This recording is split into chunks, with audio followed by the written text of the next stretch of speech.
No niin, morjesta taas. Tänään mä olenkin vähän uuden äärellä, nimittäin pitkällisen jahkailun ja pähkäilyn jälkeen. Ja mä tuossa 3 viikkoa sitten niin vihdoinkin tein päätöksen ja hankin itselleni tämmöisen backraftin, eli reppulautan. Mä oon sen pari kertaa täyttänyt nyt olohuoneen lattialla, mutta se ei tietysti käy ihan sama kuin täällä vesillä. Ja tänään on sitten tarkoitus kasata tää täällä järven rannalla ja tehdä sitten neitsyt matka tuossa keväisellä Meikojärvellä. Katsotaan minkälainen tää on. Mä esittelen tämän lautan ominaisuudet tässä reissun aluksi ja sitten tosiaan tehdään pieni koeajo tuolla järvellä. Sen verran vielä totean läpinäkyvyyden nimissä, että tällä videolla on kaupallinen yhteistyö Finnwake Oyn kanssa. Mä oon kyllä ostanut tämän lautan ihan sinänsä omalla rahallani, mutta sain siitä sitten kuitenkin ihan mukavan alennuksen, niin tulkoon tämä nyt tähän alkuun myös mainittua. Mutta kun tervetuloa vaan mukaan tälle koeajolle.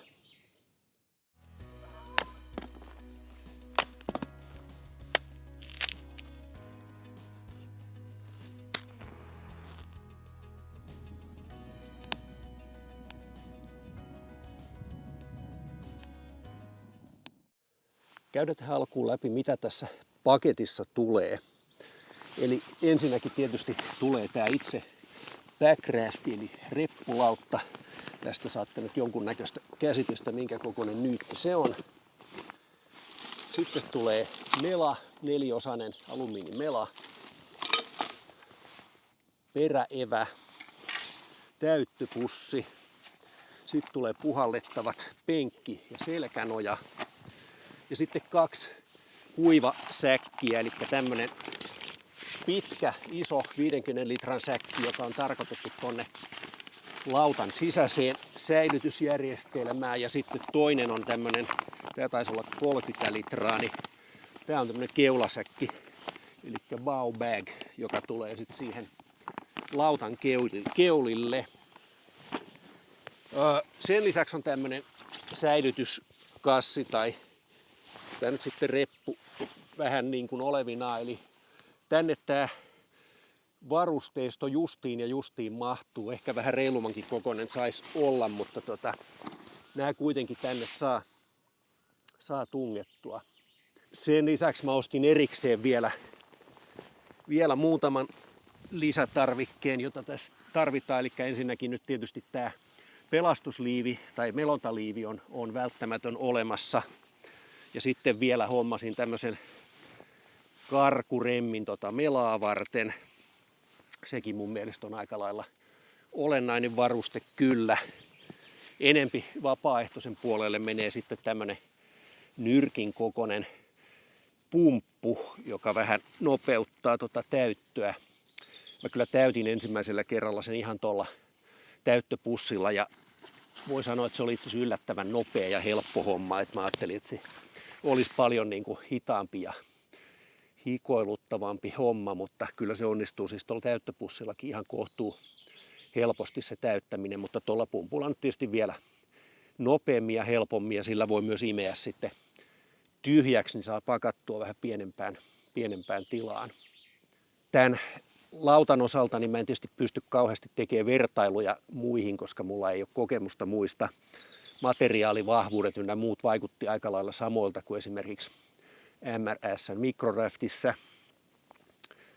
Ja mittojen osalta niin tää on itse asiassa pituudeltaan niin sen Microraft L ja XL välimaastossa. Mulle aika lailla justiin passelimitta, että sinne jalkojen eteenkin jää vähän tavaratilaa, jos ei halua keulilla pitää. Ehkä mä nyt rupeen tätä pikkuhiljaa tässä pumppaamaan ja katsotaan sitten, kun se on täytetty, niin vähän tarkemmin vielä, miltä se näyttää kasattuna. Ja sitten päästäänkin jo tonne vesille.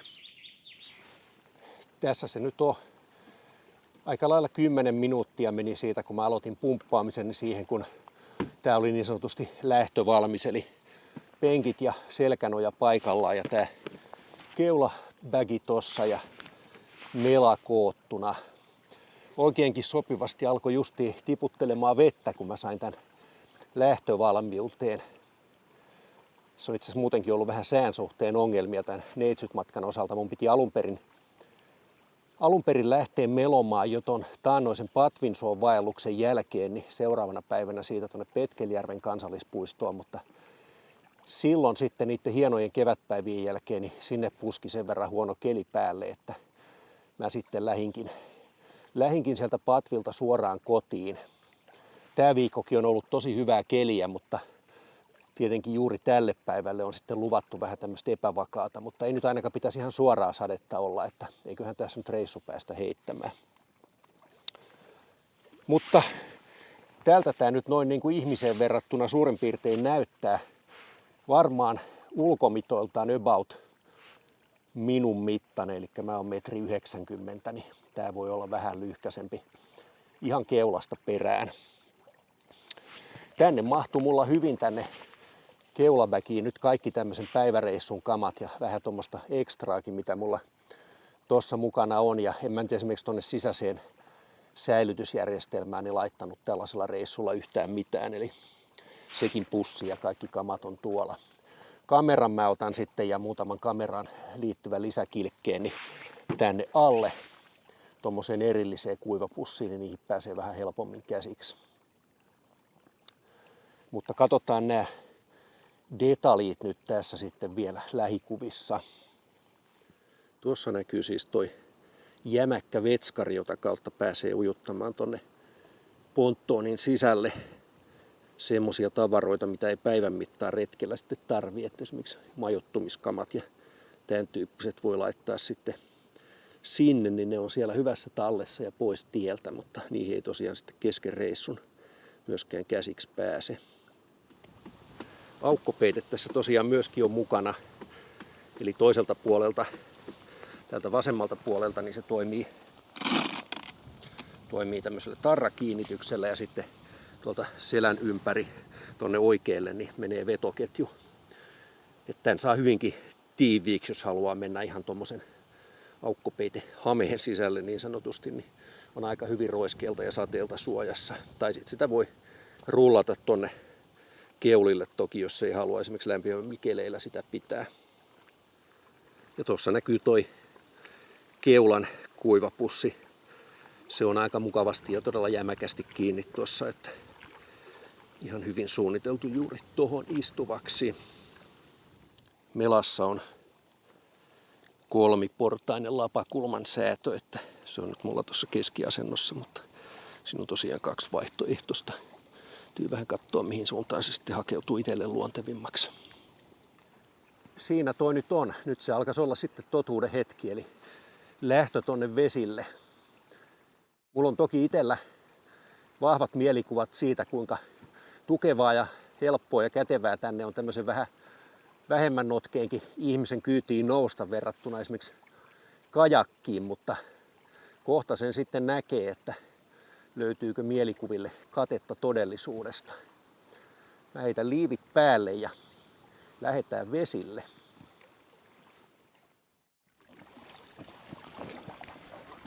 Hyvin liikkuu. Pienen amatöörisähläyksen tein tuossa alussa. Istuin vahingossa tonne pohjalle ja vähän tuntuu erikoiselta, että on kumma kun jalat on noin tuolla päässä, mutta kai se sitten näin oli silloin olohuoneen lattiallakin, että muistan vaan väärin, mutta sitten huomasin, että ei ole myöskään oikein selälle tukea, niin näin sitten oli käynyt, että mä olin suoraan tuolla pohjalla. Muuttui aika paljon mukavemmaksi tämä melonta-asento, kun nousi tuohon penkille. Sen lisäksi on vähän lämpimämpi tuolle ahterille. No niin, nythän tää rupeaa näyttää ihan melontakeliltä, kun aurinkokin rupesi paistaa. Aika mukavasti tää liikkuu ja pysyy kyllä hyvin suunnassa. Vaikka on tämmönen pieni sivuvastainen tuulikin tässä, niin ei ole ainakaan tällä kelillä vielä mitään ongelmaa. Kohtuudella se rannasta lähtö onnistui sitä pohjalle istahtamista lukuun ottamatta. Niin ainakin ensimmäinen yritys oli ihan ok. Se on nyt sitten jännä nähdä, miten toi rantautuminen onnistuu. Että riippuu tietysti paikasta, mutta pääseekö niin sanotusti kuivin jaloin rantaan.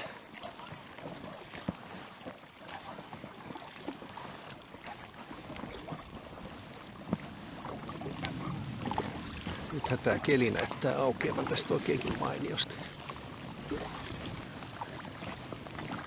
Vähän säikytteli vaan alkuun.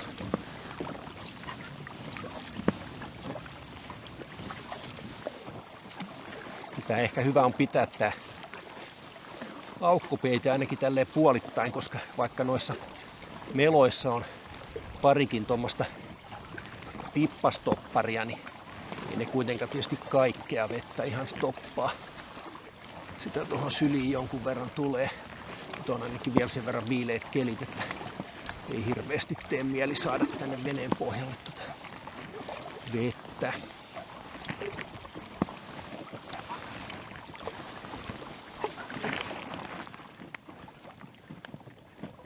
Tämä melonta on kyllä mukava tapa tutustua tuttuihinkin maisemiin. Tulee vähän eri perspektiiviä täältä vesiltä katsoen kuin mitä samoja polkuja kun kiertää.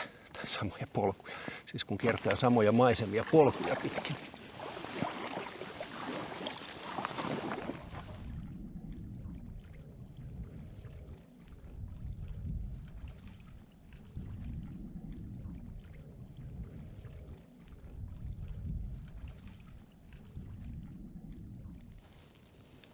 Olisikohan tuolla edessä näkyvä pieni saari, semmonen hyvä etappipiste, jos siitä vaan löytyy joku sopiva ranta, mihin rantautua. Sepä otetaan tähtäimeen.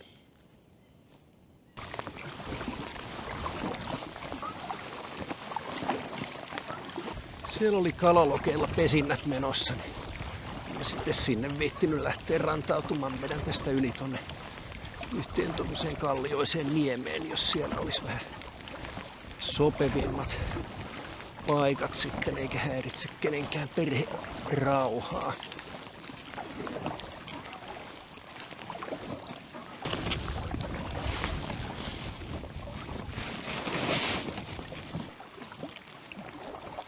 Kyllä tää selkeästi vaikuttaa tämmöiseltä meikäläisen tavalta täällä vesillä liikkua, että lepposa rauhallista tahtia, ei täällä mitään nopeusennätyksiä varmaankaan rikota, mutta en mä niitä muutenkaan täällä luonnossa ole rikkomassa myöskään kävellen liikkuessa. Että on tämmönen vakaa ja helppo väline tutustua vesitsen luontoon, niin vaikuttaa kyllä erittäin lupaavalta.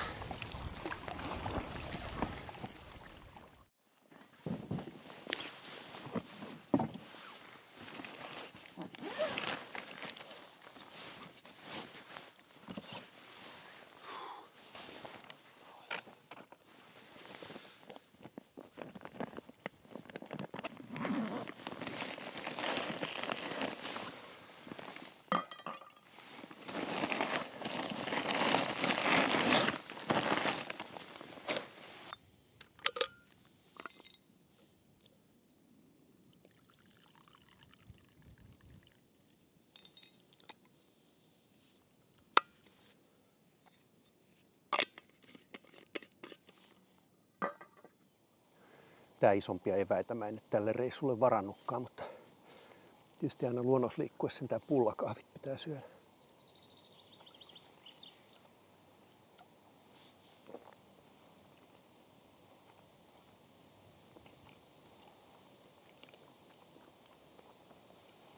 Sen mä tuossa kyllä tulles jo huomasin, että ainakin jos ei tuota aukkopeitettä vedä ihan kokonaan itsensä ympärille, niin kyllä tonne kabiiniin vaan tuppaa pikkasen sitä vettä tulemaan. Että kyllä mulla vähän toi housun takamus on märkä, ei nyt mitenkään pahasti, mutta pikkasen kuitenkin se jossain kohtaa pääsi hörppään.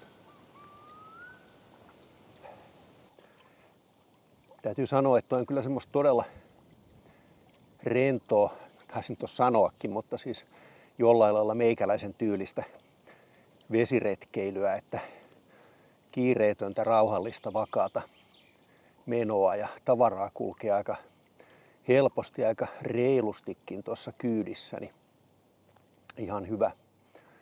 Vasen jalka mulla jostain syystä tuossa oli semmoisessa asennossa, että se puutu. Huomasin tuossa just kun tuli rantaan, niin se pisteli oli mennyt vähän niin kuin tunnottomaksi, että en tiedä, joku hermo siellä oli pinteessä tavalla tai toisella ollut. Mulla on kyllä toi vasen jalka muutenkin ollut nyt sen patvin jälkeen vähän niin kuin remontissa. Se ei oikein tainnut tykätä siitä saappailla vaeltelusta. Tuo kantapää on ollut nyt muutaman päivän aika kipeä. Se ei tullut heti silloin sieltä patvilta tultua, mutta tuossa alkuviikosta niin se rupesi yhtäkkiä niin kuin vihottelemaan. Lähtöhommissa jäi vielä pari ominaisuutta esittelemättä. Eli tosiaan tuolla on toi penkki. Siinä on tarrakiinnitykset sivuilla. Itse asiassa 4 kappaletta. Ne on kyllä vähän hankalasti käsille päästävissä, mutta ainakin tälleen järvellä meloessa tasaisella, niin toi menee tonne niin tiukkaa, että ei niitä välttämättä edes tarvi ainakaan kaikkia vetääkään kiinni. Selkänoja on tuommoisilla lenkeillä tuolta sivusta. Senkin mä laitoin ihan vaan nyt tolleen aika löyhästi kiinni, mutta sen saa siis kiristettyä kyllä tohon ihan kunnolla kiinni. Tässä on tuossa ulkoreunalla niin yhteensä 8 kappaletta tuommoisia kiinnityslenkkejä, että ihan hyvin saa tuota tavaraa tonne kyytiin kyllä. Mä itse pidin tuossa penkillä vielä tuommoista solumuovialustaa tuossa meloessakin. Mulla on se kuitenkin taukoa varten mukana, niin mä ajattelin, että se vähän ehkä eristääkin. Kun toi vesi on kumminkin vielä aika kylmää, niin ei sitten toi ahteri viilene liikaa. Ei se nyt tällaisella matkalla olisi varmaan muutenkaan. Kun toi nyt joka tapauksessa täytyy jossain mukana kuljettaa, niin se on ihan ok tuossa sitten istuimella. Nyt ei toi aurinkoiset loppujen lopuksi jaksanutkaan paistaa, niin ei varmaan olisi ollut tarpeen, mutta ainakin hellekelillä, niin kun ottaa ton Packraftin maihin, niin pitäisi vähän aina löysätä tuota painetta tuolta, ettei se vaurioidu, kun aurinko lämmittää ja ilma sitten sitä myöten tuolla ponttoonissa laajenee. Mutta vapautipa nytkin vähän tuota painetta varmuuden vuoksi. Ehkä se on hyvä myös ottaa tietynlaiseksi rutiiniksi.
Nyt meni itse asiassa omasta mielestä jopa kohtalaisen hyvin toi Packraftiin siirtyminen. Siinä on kyllä varmaan jonkun verran treenaamista vielä, että miten sen saisi mahdollisimman hallitusti sekä veneeseen siirtymisen että sieltä poistumisen erilaisilla rannoilla. Sittenhän ei ole tietysti mitään ongelmaa, jos esimerkiksi jalkineiden kastumisesta ei välitä tai on vaikka saappaat tai jotkut semmoiset neopreenimelonta tossut, mitkä mullakin vanhastaan jostakin on, niin sitten ei muuta kuin harppaa vaan rantaveteen siitä rannalle ja toisinpäin.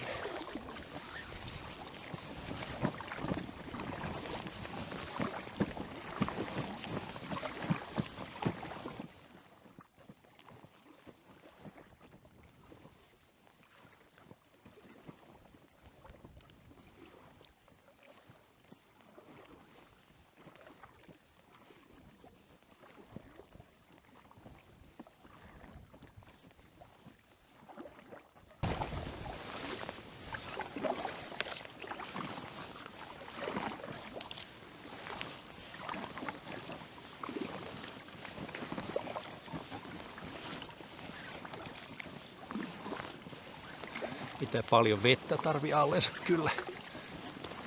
Toi evä tietysti sieltä ensimmäisenä karahtaa sitten kiville, jos on karahtaaksi.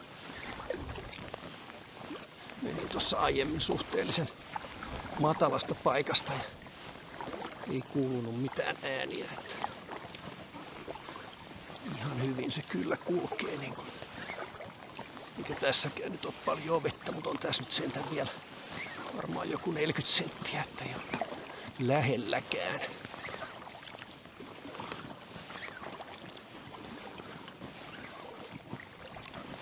Melkoisen vaihteleva tää keli kyllä on. Välillä tulee joku isompi tuulenpuuska ja menee todella synkkään pilveen. Ja nyt taas tuolta pilven raosta niin paistaa oikeinkin hienosti aurinko.